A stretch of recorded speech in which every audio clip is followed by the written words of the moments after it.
শনিবার বাংলাদেশ বিজ্ঞান ও শিল্প গবেষণা পরিষদের সিরামিক টাইলস শিল্পের ভবিষ্যৎ সম্ভাবনা নিয়ে সেমিনার কক্ষে প্রধান অতিথি হিসেবে অংশ নেন স্বরাষ্ট্রমন্ত্রী আসাদুজ্জামান খান কামাল। আলোচনা শেষে সাংবাদিকদের প্রশ্নের জবাবে তিনি বলেন, ফ্রান্সের মতো সারা পৃথিবীতে অস্থিরতা বিরাজ করছে, আর তার কিছুটা বাংলাদেশেও আছে, তবে ভয়ের কোনো কারণ নেই। ফ্রান্সের ব্যাপার ফ্রান্সে, ইউএস এর ব্যাপার ইউএসএ। আমরা সবসময় বলে আসছি যে সারা পৃথিবীতেই এখন অস্থিরতা বিরাজ করছে, আমাদের বাংলাদেশও তার ছিটাফোঁটা এখানে আসছে।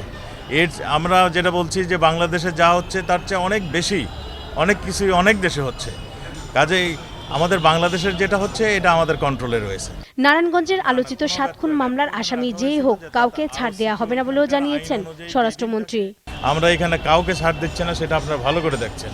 আর তাকে জিজ্ঞাসাবাদ করা হবে, কি করা হবে সেটা আমরা এই ব্যাপারে অত্যন্ত স্বচ্ছ। আমরা কোনো ছাড় দেব না। সে যে প্রকৃত দোষী, যে তাকে অবশ্যই বিচারের মুখোমুখি করবে, তাকে শাস্তি পেতেই হবে। আর নূর হোসেনের সঙ্গে ফোনো আলাপের এই ঘটনার সাথে শামীম ওসমানের কোনো সম্পৃক্ততা পাওয়া যায়নি জানিয়ে মন্ত্রী বলেন, যদি পাওয়া যায় তবে অবশ্যই তার বিরুদ্ধে ব্যবস্থা নেওয়া হবে। কেন সে যদি দোষী না হয় তাকে আনবো কেন? আমার বক্তব্য একদম সুস্পষ্ট।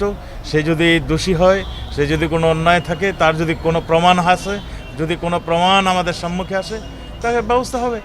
Thank you. আমরা এখন পর্যন্ত আমাদের কাছে এই রকম তথ্য এখনো আসেনি। ইয়াসমিন, 21 টেলিভিশন, ঢাকা।